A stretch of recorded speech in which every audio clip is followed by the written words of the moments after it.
வாழ்வாதார நம்பிக்கை மாநாடு என்பதிலே வாழ்வாதாரம் என்ற வார்த்தை அடியோடு அப்புறப்படுத்தப்பட்டு விட்டது. இப்போ இது நம்பிக்கை தரும் மாநாடு அல்ல, மாண்புமிகு தமிழ்நாடு முதலமைச்சர் அவர்கள் மீது இருந்த நம்பிக்கை இழந்த மாநாடாகும். இவர் அப்படியே அங்க அதிகாரிகள் கொடுத்ததை குறித்து வைத்ததை படித்தார். வந்த கூட்டம் அலைமோதிய கூட்டம்.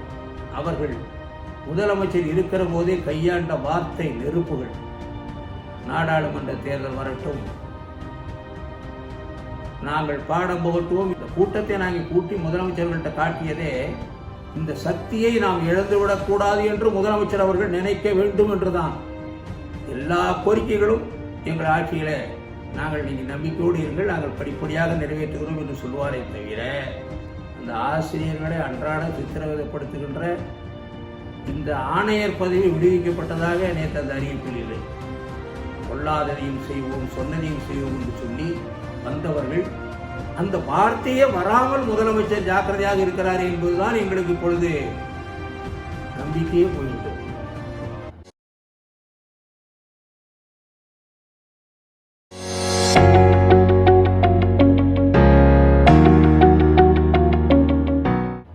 நேயர்களுக்கு வணக்கம். நம்மோடு மீண்டும் இணைந்திருப்பது தமிழக ஆசிரியர் கூட்டணியின் மூத்த தலைவர், ஐப்பட்டோ தேசிய செயலாளர் திரு வ. அண்ணாமலை. ஐயா வணக்கம். வணக்கங்க ஐயா, இந்த ஜாக்டோ ஜியோவுடைய வாழ்வுரிமை மாநாடு எந்த அளவு நடைபெற்றது? உங்களுடைய எதிர்பார்ப்புகள் பூர்த்தியாச்சா? வணக்கம்.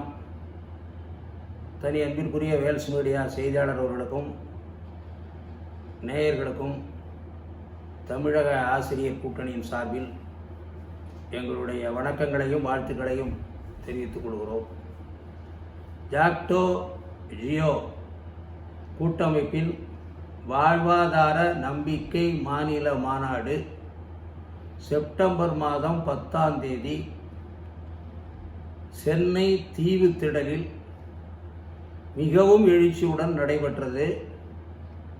தமிழகத்தில் உள்ள அனைத்து திசைகளிலிருந்தும் ஆசிரியர்கள், அரசு ஊழியர்கள், அரசு பணியாளர்கள் அணிவகுத்து இந்த மாநாட்டிற்கு வருகை தந்தார்கள். தீவுத்திடல் திணறி போய் நிரம்பி வழிந்து வெளியிலேயும் நின்று கொண்டிருந்தார்கள்.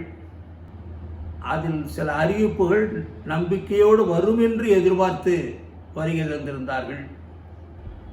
மாண்புமிகு தமிழ்நாடு முதலமைச்சர் அவர்கள் மேடைக்கு வருகை தந்த போது லட்சத்துக்கும் மேற்பட்டோர் கரவொலிகளை எழுப்பி அவரை வரவேற்று மகிழ்ந்தார்கள். மாண்புமிகு முதலமைச்சர் அவர்களும் மகிழ்ச்சி அடைந்தார்கள். மாண்புமிகு முதலமைச்சர் அவர்கள் பேச வருகிற போது கரவொலிகளுக்கிடையே அவர் வரவேற்றார்கள்.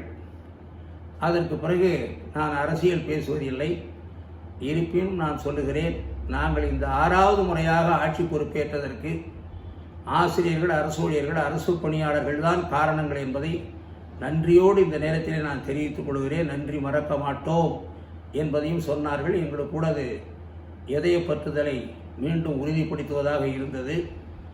அதற்கு பிறகு கோரிக்கைகளை சொல்லுகிற பொழுது கடந்த காலங்களிலே வழங்கப்பட்ட இந்த அகவிலைப்படியெல்லாம் சொல்லி வந்தார்கள். அது வழக்கமாக மாநாடுகளிலே சொல்லுவதுதான் வழக்கம். அதற்கு பிறகு ஒரு அறிவிப்புகளை வெளியிட்டார்கள். சில கோப்புகளில் நான் கையொப்பமிட்டு வந்திருக்கிறேன். அந்த கோப்புகளிலே ஒன்று முந்தைய ஆட்சி காலத்தில் பள்ளிக்கல்வித்துறை, தொடக்கல்வித்துறை தனியாக பிரிக்கப்பட்டு இருந்ததை ஒன்றாக்கி வெளியிட்ட அரசாணை 108 நான் ரத்து செய்துவிட்டு வந்திருக்கிறோம். சில பணியிடங்களை உருவாக்கி இருக்கிறேன் என்றெல்லாம் சொன்னார்கள். அதற்கு பிறகு இந்த சிறப்பாசிரியர்களுக்கு அவர்களுக்கும் 60 வயது பணி நிறைவு பெறுகிற வரையில் நீட்டித்திருக்கிறோம் என்று சொன்னார்கள். பிறகு அவர்களுக்கு மாறுதல் கலந்தாய்வு அக்டோபர் 15 முதல் நடைபெறும் என்பதையும் அறிவித்தார்கள். இதுவெல்லாம் வரவேற்க வேண்டிய ஒன்றுதான். இந்த திராவிட ஆட்சி மலர்ந்து யோகி அரசினுடைய கல்வி முறையை நாம் வைத்திருக்க வேண்டுமா என்று தொடர்ந்து குரல் கொடுத்து வந்தோம். 15 மாதங்கள் ஆகியும் அது சட்டமன்றத்தில் நிறைவேற்றப்படாமல் அதற்கு பிறகு பல்வேறு வாய்ப்புகள் இருந்தும் நிறைவேற்றப்படாமல் இவ்வளவு பெரிய மாநாடு மாநிலம் முழுவதும் எதிர்பார்த்து வந்திருக்கிற கோரிக்கைகள் வாழ்வாதார கோரிக்கை. அந்த கோரிக்கை மாநாட்டில் முதல் நாள் இரவு மட்டும்தான், அந்த 9ஆம் தேதி இரவு தான் அதை ரத்து செய்து முதலமைச்சர் அவர்கள் காலையிலே அறிவிக்கிறார்கள். சரி, அறிவித்தார்கள், அதை வரவேற்கிறோம். ஆனால் அந்த வந்திருக்கிற கூட்டம் எதிர்பார்ப்பதெல்லாம் வாழ்வாதார நம்பிக்கை மாநாடு என்றால் தமிழ்நாட்டில் 6 லட்சம் ஆசிரியர்கள், அரசு ஊழியர்கள், அரசு பணியாளர்கள் புதிய ஓய்வு திட்டத்தில் சேர்க்கப்பட்டு பல ஆண்டு காலமாகியும் வாழ்வாதார உரிமையை இழந்திருக்கிறார்கள். தேர்தல் வாக்குறுதியில் தொடர்ந்து சுற்றி செல்லுகின்ற கூட்டங்களிலெல்லாம் உறுதிப்படுத்தி வந்தார்கள் திராவிட முன்னேற்ற கழகத்தினுடைய தலைவர்கள். அதே போலவே நாடாளுமன்ற குழு தலைவர் அவர்கள், நம்முடைய இந்நாள் முதலமைச்சர் அவர்கள் தெரிவித்து வந்தார்கள். நாங்கள் ஆட்சிக்கு வந்தவுடன் அந்த புதிய கல்வி கொள்கையை எப்படி நாங்கள் எதிர்க்கிறோமோ அதை போலவே இந்த புதிய ஓய்வு திட்டத்தையும் எதிர்த்து பழைய ஓய்வு திட்டத்தை நாங்கள் அமுல்படுத்துவோம் என்று சொன்னார்கள்.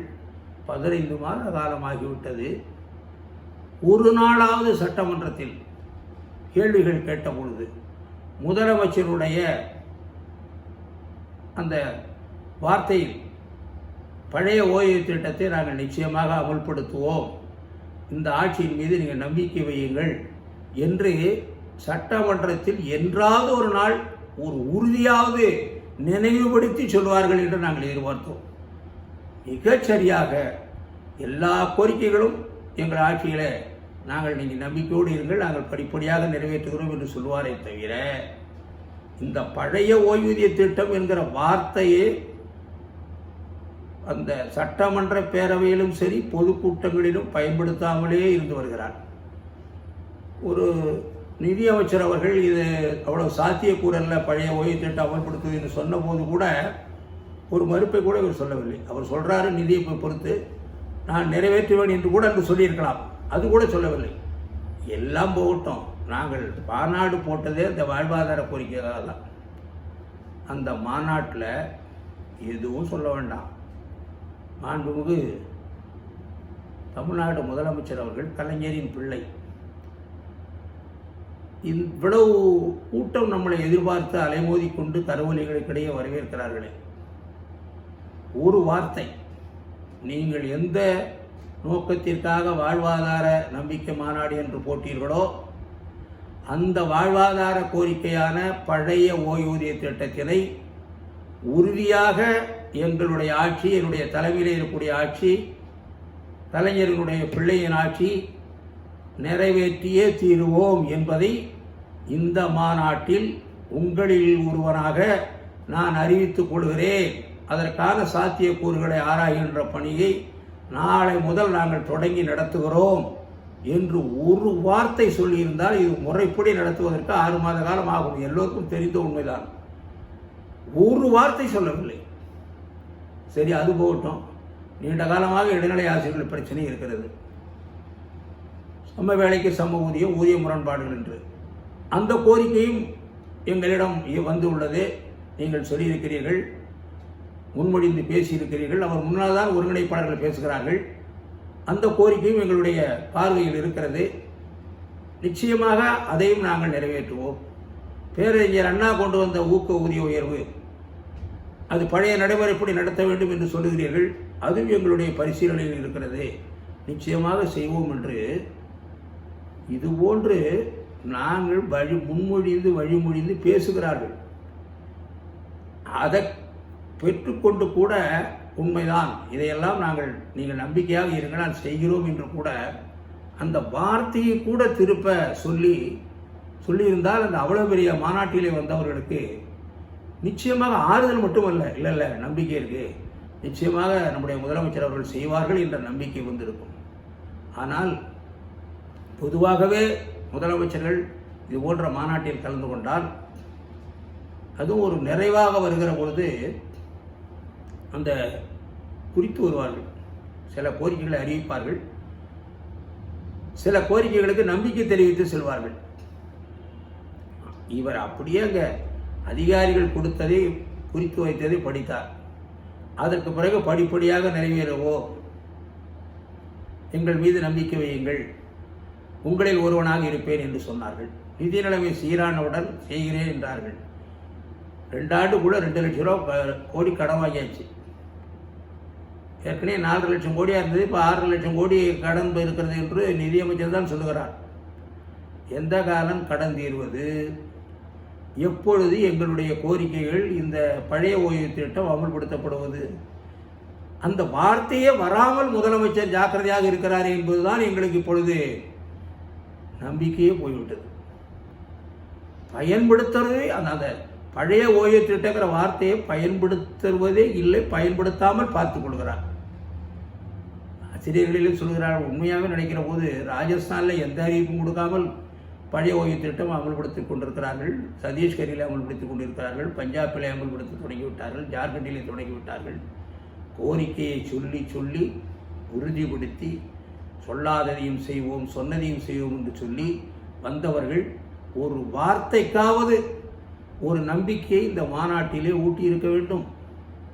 ஆனால் சொல்லவில்லையே.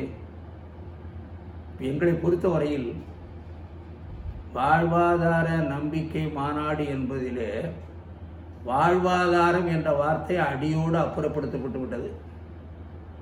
இந்த நம்பிக்கை மாநாடு என்பது, நம்பிக்கை தரும் மாநாடு என்பது தமிழ்நாடு அரசு என்பது மட்டுமல்ல, தமிழ்நாட்டு முதலமைச்சர் அவர்கள் இன்று இந்தியா முழுவதுமே ஒரு முன்னுதாரணமான முதலமைச்சர் என்று பாராட்டப்பட்டு வருகிறார்.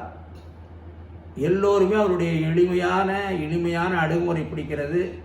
அனைத்து தரப்பினரையும் உள்ளடக்கி அவருடைய செயல்பாடுகள் அமைந்திருக்கிறது. அதையெல்லாம் நாங்கள் வரவேற்கிறோம்.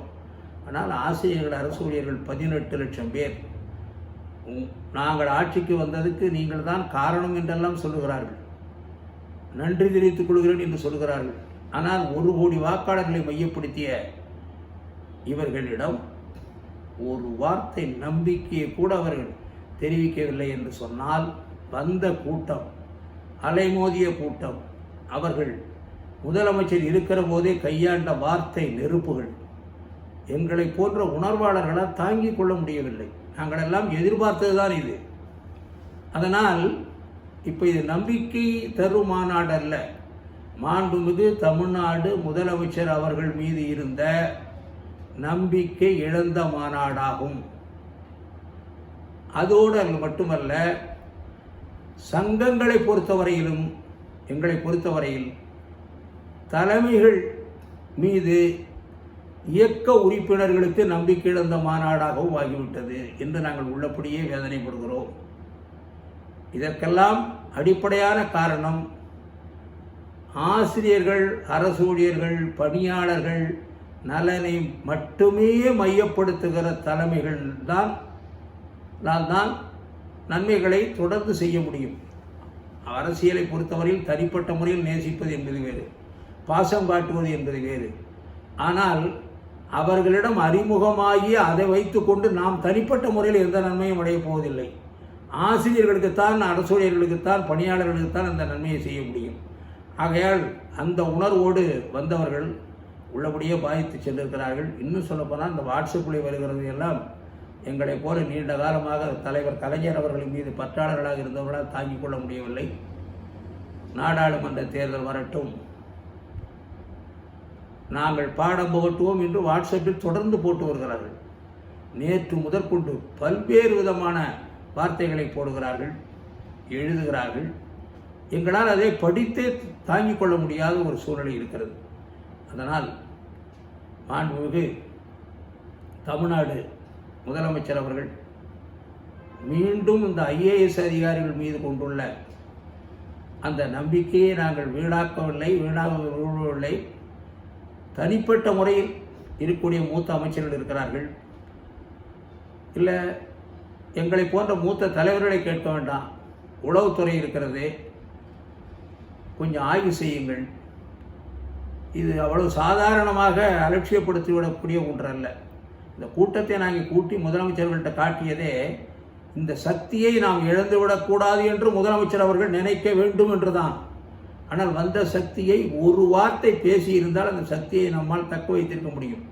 வார்த்தைக்கு கூட அந்த பழைய ஓய்வு திட்டத்தை பயன்படுத்தாமல் படிப்படியாக செய்வோம் என்கிற அந்த வார்த்தையோடு அவர் சென்றது என்பது அது முற்றிலும் நம்பிக்கை இழந்த ஒரு மாநாடாக ஆகிவிட்டது. அது மீண்டும் மறுமலர்ச்சி அடைய வேண்டும் என்று சொன்னால் அலட்சியப்படுத்துகிற ஒரு கூட்டம் அல்ல ஆசிரியர்கள், அரசு ஊழியர்கள், பணியாளர்கள். நீங்களே தெரிவித்தீர்கள். வாக்கு வங்கிக்காக மட்டுமல்ல, வீதிகளெல்லாம் எடுத்து சென்று நலத்திட்டங்களை மக்களிடம் சேர்ப்பவர்கள் ஆசிரியர்கள், அரசு ஊழியர்கள், அரசு பணியாளர்கள் என்பது மாண்புமிகு தமிழ்நாடு முதலமைச்சர் அவர்களுக்கு தெரியும். அது மட்டுமல்ல, அந்த ஆசிரியர்களை அன்றாடம் சித்திரவதைப்படுத்துகின்ற இந்த ஆணையர் பதவி விடுவிக்கப்பட்டதாக நேற்று அந்த அறிவிப்பில் இல்லை. ஆணையர் பதவி விடுவிக்கப்படாமல் நீங்கள் தொடக்கல்வித்துறையை தனியாக பிரிப்பது, அப்புறம் பள்ளிக்கல்வித்துறையை இயங்க விடுவது, அதே ஆணையர் அங்கே இருப்பது என்று சொன்னால் எந்த பயனும் இல்லை என்பது சாதாரண ஆசிரியர்களுக்கு கூட நன்றாக தெரியும். ஒரு சின்ன குறுக்கீடு, நீங்கள் வந்து இந்த இப்போ ஜாக்டோ ஜியோ அந்த மாநாட்டுக்கு முன்னாடி ஒரு 60 கோரிக்கைகள் அடங்கிய மனு வந்து முதலமைச்சர்கிட்ட கொடுக்கப்படுது. அந்த மனுவில் கூட வந்து ஆணையர் பதவிக்கு எடுத்துட்டு இயக்குனர் பதவி வேணும்னு சொல்லிட்டு அந்த கோரிக்கைகள் இல்லை, 60 கோரிக்கைகளுமே இல்லை. அப்படின்னு ஏதாவது அழுத்தம் இருக்குமா? இல்லை, அழுத்தம் இருக்கலாம். இப்போ நாங்கள் வந்து அதை ஆணையர் பதவியை விடுவிக்கப்பட வேண்டும், இயக்குனர் பதவி நீடிக்கப்பட வேண்டும் என்பதுதான் இப்போ இந்த மாநாட்டில் அவர் முன்னால் கூட முன்மொழிந்த கோரிக்கைகளே அது ரெண்டும் தான் நாங்கள் சொன்னோம். ஆனால் முதலமைச்சரை பொறுத்தவரையில் முன்பே சொன்னதை போல முதலமைச்சருடைய செயலாளர், முதன்மை செயலாளர் அவர்களை நேராக பார்த்தபோது கூட நாங்கள் சொன்னோம், உங்களுடைய சக்தியால் ஆணையர் தொடர்ச்சியாக இப்படி செயல்பட்டு வருவதாக நாங்கள் அறிகிறோம். தொடர்ச்சியாக பல்வேறு செயல்களிலே அத்துமீறி செயல்பட்டு வருகிறார் என்று சொன்னோம், வலியுறுத்தினோம். எங்களுக்கு இந்த முறை இந்த ஆணையர் பதவி விடுவிக்கப்படவில்லை என்றால் அது முதலமைச்சரினுடைய, முதன்மை செயலாளருடைய அந்த அழுத்தம் என்பது மட்டுமல்ல, அவருடைய துணைதான் என்பதை ஒட்டுமொத்த ஆசிரியர்கள் மட்டுமல்ல பல்வேறு பேர் அதை பேசுவதற்கு கூட இடமளிக்கக்கூடும் என்பதையும் இந்த நேரத்தில் தகவலுக்காக முதலமைச்சர் அவர்களுக்கு தெரிவித்துக் கொள்கிறோம். பாடநூல் கழக தலைவர் திண்டுக்கல் லியோனி கூட வெளிப்படையாக பேசினார். பள்ளிக்கல்வி ஆணையர் வந்து அணுக முடியாத சூழல் இருக்காரு, அவரை பார்க்க வர்றவங்க என்ன மீட் பண்ணுறாங்க அப்படின்ற மாதிரி. இவ்வளவு சொன்ன பிறகும் கூட அந்த ஆணையரை வந்து நீக்க முடியாததுக்கு காரணம் என்னவாக இருக்கும்? அதுதான் எங்களை பொறுத்தவரையில் உண்மை. நம்முடைய பாடநூல் கழக தலைவர் மதிப்புமிகு லியோனி அவர்கள் கூட அனைத்து அலுவலர்களை வைத்துக்கொண்டு, இவ்வளவு ஆசிரியர்களை வைத்துக்கொண்டு அந்த டாக்டர் ராதாகிருஷ்ணன் விருது வழங்கும் விழாவிலேயே வெளிப்படையாக தெரிவித்தார், நீ அவரை எங்கேயோ வச்சுட்டு போங்க, பள்ளிக்கல்வி இயக்குனர் பதவியில் மீண்டும் பதவி உயர்வு பெற்றவர்கள் தான் வர வேண்டும், இவரை பார்க்க முடியல, பேச முடியல, ஆசிரியர்கள் அன்றாட அதிர்ச்சி தெரிவிக்கிறார்கள் என்று சொன்னார்கள். இப்பொழுது முதலமைச்சர் சில கோப்புகளில் கையொப்பமிட்டிருக்கிறேன் என்று சொல்லுகிறார். அந்த கோப்புகளில் ஒன்று அதுவாக இருக்கும் என்று எங்களுக்கு தகவல் வருகிறது. ஆகையால் அப்படி ஒரு நிலைமை இல்லை என்றால் இதை மட்டுமே தனி கோரிக்கையாக வைத்து நாங்கள் ஆசிரியர் இயக்கங்கள் மிக தீவிரமான ஒரு போராட்ட களத்தில் இறங்க வேண்டிய அவசியம் ஏற்படும் என்பதையும் இந்த நேரத்தில் தகவலுக்காக தெரிவித்துக் கொள்கிறோம்.